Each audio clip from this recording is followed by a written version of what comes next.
Bonjour et bienvenue dans les Rushs. Cette semaine dans vos salles, Pacific Rim Uprising. je pensais que la guerre était finie. Faut croire que dans l'esprit des kaijus, ils ont perdu une bataille, mais pas la guerre. Petit rappel pour ceux qui n'ont pas vu Pacific Rim. Les kaijus sont des monstres immenses qui attaquent la Terre. Mais ils ne viennent pas de l'espace comme tout extraterrestre, mais des fonds marins. Et pour faire face, l'humanité a construit de gigantesques robots qui s'appellent Uriel Dagger.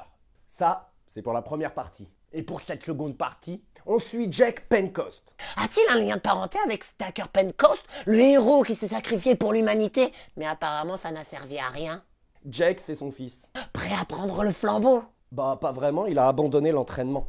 Donc son père s'est vraiment sacrifié pour rien. Il y a vraiment plus de respect pour les générations passées, dites donc.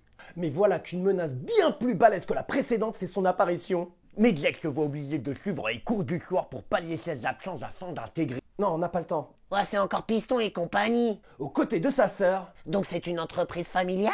le monde est entre les mains d'une seule famille. Mais n'écoute pas, il part dans des directions différentes et réécrit le film. Depuis le temps, tu devrais le savoir. Ah, vous ne répondez pas à ma question. Est-ce que c'est une histoire d'entreprise familiale à la Dallas? Exactement, Pacific Rim est connu pour avoir raflé Oscar, BAFTA, César et autres Lions d'Or. Enfin, un film reconnu à sa juste valeur. Cette semaine, la bande-annonce dans les Rushs revient à Le suspense est à son palindrome. Pacific Rim Uprising. Oh, je l'avais pas vu venir celle-là. Ah, c'est bien ce que je disais, Piston et compagnie. Bande-annonce.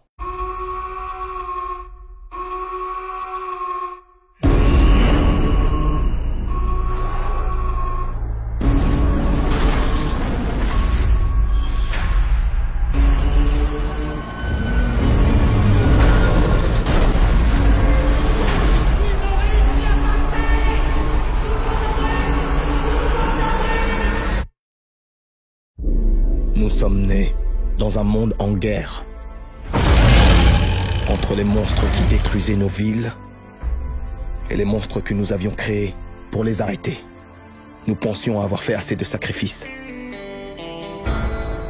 Mais la guerre, qui nous semblait pourtant terminée, ne fait que commencer. Et la seule chose qui se dresse face à l'apocalypse, c'est nous.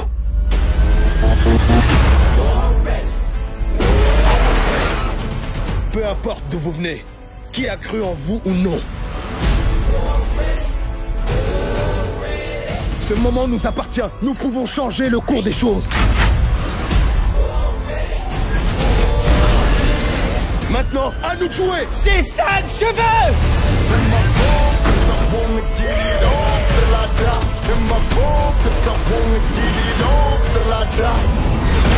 Ils ont évolué. Et ils peuvent anéantir toute trace de vie.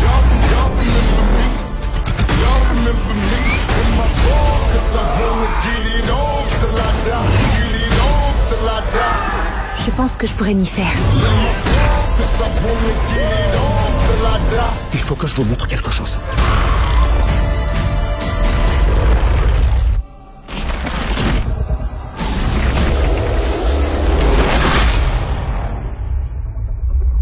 Eh ben, il est plutôt balèze.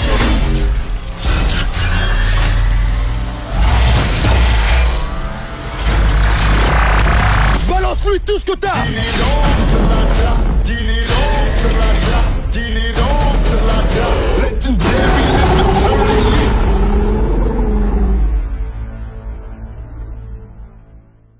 Ah non, mais paye ton chirurgien esthétique! Comment ça? Bah, Clint Eastwood, il a 30 ans de nouveau. Mais non, c'est son fils, Scott Eastwood. Ah, ok. Et après, on va me dire qu'il n'y a pas de piston.